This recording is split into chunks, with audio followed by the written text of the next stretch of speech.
مخصوص شرائط سے جانور کی قربانی اس کے مقابلے میں کوئی سونے کے پہاڑ بھی دے دے، یہ عمل کرنے کے بغیر اسے وہ ثواب نہیں ملے گا جو اللہ کے رستے میں اللہ کی رضا کے لیے جانور کو ذبح کرنے کا ثواب ملے گا۔ جانور نکلا ہے، پیش کیا گیا ہے، تو اس کے کھروں کو بھی نیکی کے پلڑے میں تولا جا رہا ہے، اس کے سینگوں کو بھی، کہ تم سنت ابراہیمی علیہ السلام اور سنت محمدی علیہ السلام اور حکم الہی کو سامنے رکھتے ہوئے ریا سے پاک ہو کر مشروط وقت میں مشروط قسم کا جانور مشروط طریقے سے اللہ کے رستے میں پیش کرو گے، اس اراقت دم خون بہانے کی اس عمل کی بنیاد پر رب تجھے سونے کے پہاڑ سے بڑے صدقے کا ثواب عطا فرما دے گا۔ کہ وہ قربانی کا حصہ ڈال سکتا ہے یا جانور خرید سکتا ہے، لیکن وہ پھر بھی قربانی نہیں کرتا، تو رسول اکرم صلی اللہ علیہ وسلم نے یہ ارشاد فرما دیا، ہم مسلمانوں کی جو عیدگاہ ہے، ہماری جو مسجد ہے جہاں عید پڑھی جا رہی ہے،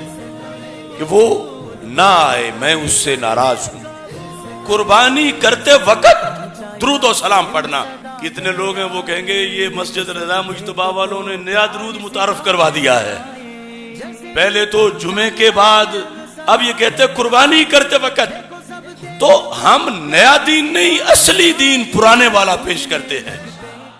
ربی اشرح لی صدری ویسر لی امری واحلل عقدۃ من لسانی یفقہوا قولی۔ رضیت باللہ ربا وبالاسلام دینا وبمحمد صلی اللہ علیہ وسلم نبیا ورسولا۔ اللہ اکبر، اللہ اکبر، اللہ اکبر، لبیک لبیک لبیک یا رسول اللہ صلی اللہ علیہ وسلم۔ الحمدللہ وحدہ والصلاة والسلام على من لا نبی بعدہ وعلى آلہ واصحابہ الذین اوفوا عہدہ، اما بعد فاعوذ باللہ من الشیطان الرجیم، بسم اللہ الرحمن الرحیم۔ لن ینال اللہ لحومها ولا دماؤها ولكن يناله التقوى منكم۔ صدق اللہ العظیم وصدق رسوله النبی الکریم الامین۔ ان اللہ وملائکتہ یصلون علی النبی یا ایہا الذین آمنوا صلوا علیہ وسلموا تسلیما۔ الصلاة والسلام علیک یا سیدی یا رسول اللہ وعلى آلک واصحابک یا حبیب اللہ۔ الصلاة والسلام علیک یا سیدی یا خاتم النبیین وعلى آلک واصحابک یا سیدی یا خاتم المعصومین۔ مولاي صل وسلم دائما ابدا علی حبیبک خیر الخلق کلہم۔ هو الحبیب الذی ترجى شفاعته لكل هول من الأهوال مقتحم، منزه عن شريك في محاسنه فجوهر الحسن فيه غير منقسم۔ محمد تاج رسل الله قاتبة، محمد صادق الأقوال والكلم، محمد ذکرہ روح لأنفسنا، محمد شکرہ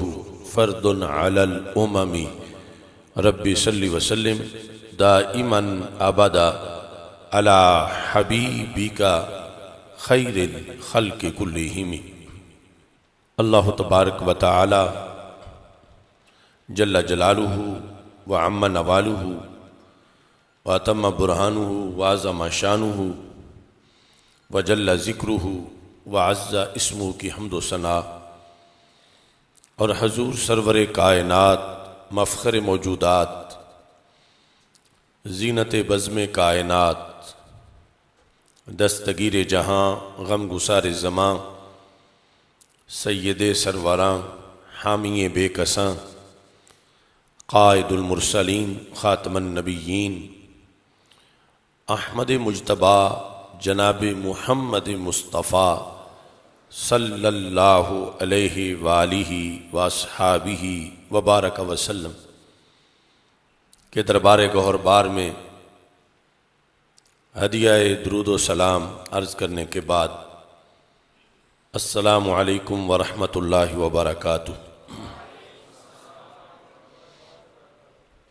رب ذوالجلال کے فضل اور توفیق سے مرکز صراط مستقیم گوجرانوالا جامع مسجد رضا مجتبیٰ میں جمعۃ المبارک کے موقع پر فضائل قربانی کانفرنس کا انعقاد کیا جا رہا ہے۔ میری دعا ہے خالق کائنات جل جلالہ ہم سب کی یہ حاضری اپنے دربار میں قبول فرمائے، اور رب ذوالجلال جتنے لوگ بھی صاحب استطاعت ہیں سب کو قربانی کا عظیم عمل سر انجام دینے کی توفیق عطا فرمائے۔ خالق کائنات جل جلالہ نے دن رات میں، مہینوں میں اور سالانہ کچھ اعمال ہمارے لیے ایسے رکھے ہیں کہ جو ہمارے گناہوں کا کفارہ بنتے ہیں، جن سے نامہ اعمال کی سیاہی دور ہو جاتی ہے، اور رب ذوالجلال اس کے نتیجے میں بلندی درجات عطا فرماتا ہے۔ سال کے اندر مہینوں میں سے یہ وقت جو گزر رہا ہے، جو حج کے مہینے ہیں،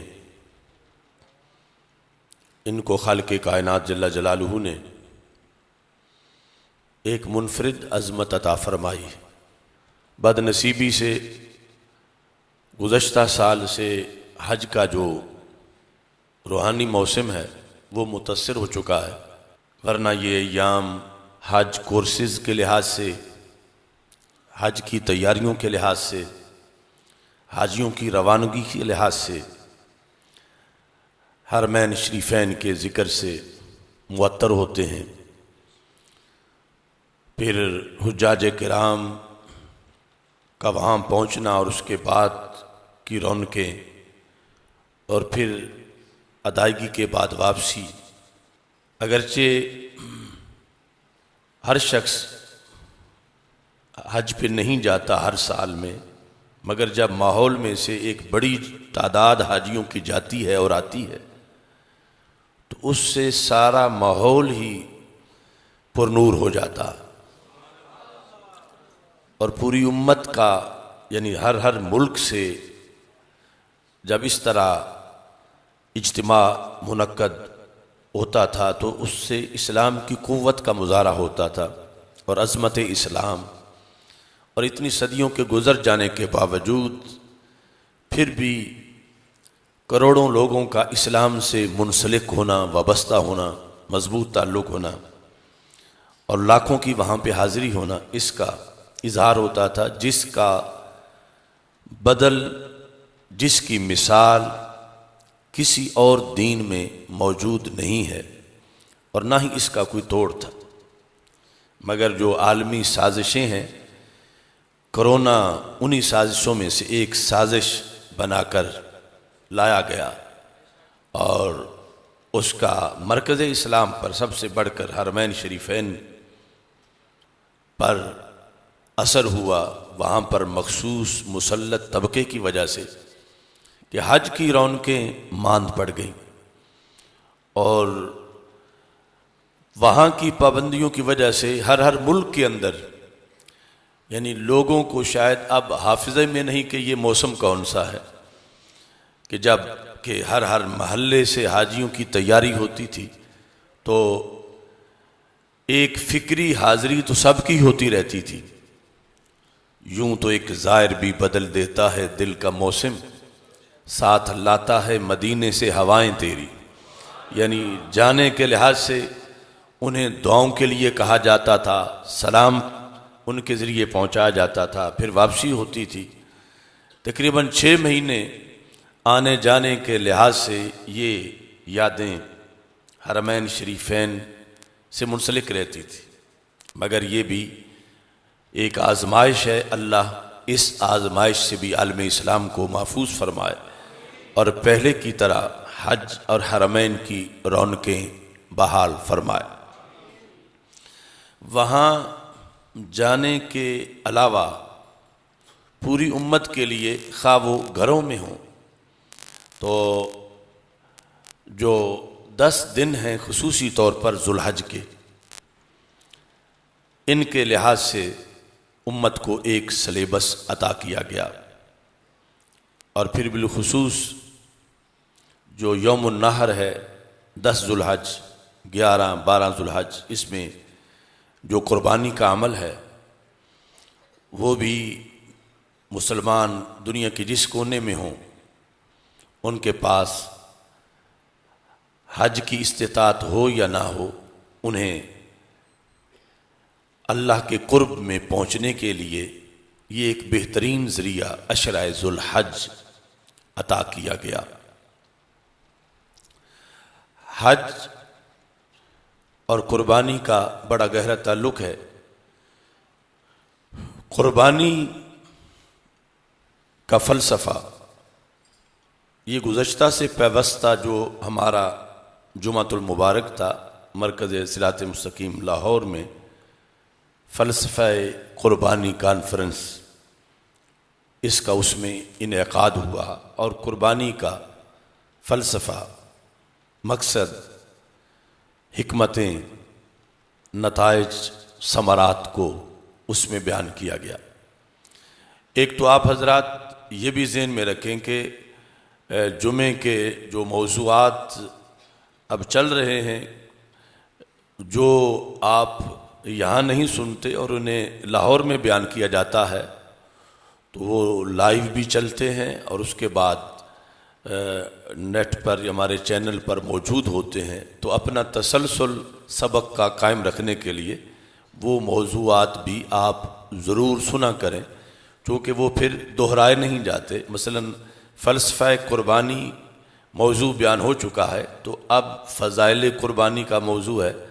وہاں والوں کو یہ سننا ہوگا اور یہاں والوں کو وہ سننا ہوگا۔ اور ویسے اللہ کا فضل ہے کہ پوری دنیا کے اندر آواز پہنچ رہی ہے، اور علماء، خطباء، عوام الناس استفادہ کر رہے ہیں۔ تو عشرہ ذوالحج اور پھر اس میں قربانی، نبی اکرم نور مجسم شفیع معظم صلی اللہ علیہ وسلم نے یہ جو 10 دن ذوالحج میں ہمیں ملیں گے، ان کے بارے میں آپ نے جو ارشاد فرمایا وہ حدیث شریف میں پہلے آپ کے سامنے پیش کر رہا ہوں کہ ان 10 دنوں کے آنے سے پہلے ہمیں شوق ہونا چاہیے کہ ایک سپیشل کوٹا ہمیں مل رہا ہے، ایک گولڈن ٹائم خصوصی طور پر ہمیں دیا جا رہا ہے کہ وہ فضیلت باقی دنوں کو نہیں جو رب نے ان 10 دنوں کو عطا فرمائی ہے۔ اور ان 10 دنوں کا جو سیزن ہے عمل صالح کا، وہ عام نہیں ملتا، وہ انہی کا خاصہ ہے کہ جس کے اندر اللہ نیکی کو کئی گنا بڑھاتا ہے اور اس امت کی بخشش کے سامان ان دنوں کے اندر فراہم کیے جاتے ہیں۔ رسول اکرم صلی اللہ علیہ وسلم کی یہ حدیث شریف، جس کو امام بخاری رحمۃ اللہ علیہ نے بھی روایت کیا کہ ہمارے آقا صلی اللہ علیہ وسلم سے حضرت عبداللہ بن عباس رضی اللہ تعالی عنہ روایت کرتے ہیں، ما من ایام العمل الصالح فیہن، کوئی بھی سال کے دنوں میں سے ایسے دن نہیں جو ذوالحج کے ان پہلے 10 دنوں جیسے ہوں، یعنی مسلسل 10 دن، ان 10 دنوں کے ہم پلہ پورے سال میں اور نہیں ہیں۔ کس لحاظ سے اور کس مقام سے؟ تو رسول اکرم صلی اللہ علیہ وسلم نے ارشاد فرمایا العمل الصالح فیہن احب الی اللہ من ہذہ الایام العشرہ، اللہ نیک کاموں سے پیار کرتا ہے، وہ 24 گھنٹے میں جس وقت بھی اعمال صالحہ کیے جائیں، جن دنوں میں بھی جن مہینوں میں بھی، مگر رسول پاک صلی اللہ علیہ وسلم فرماتے ہیں ان 10 دنوں میں اعمال صالحہ سے جتنا اللہ پیار کرتا ہے اتنا پیار اعمال صالحہ سے ان دنوں کے علاوہ نہیں کیا جاتا۔ مثلا نفل عام دنوں میں بھی پڑھیں تو اس کا بڑا ثواب ہے، مگر ذوالحج کے 10 دنوں میں نفلوں کا جو ثواب ہے وہ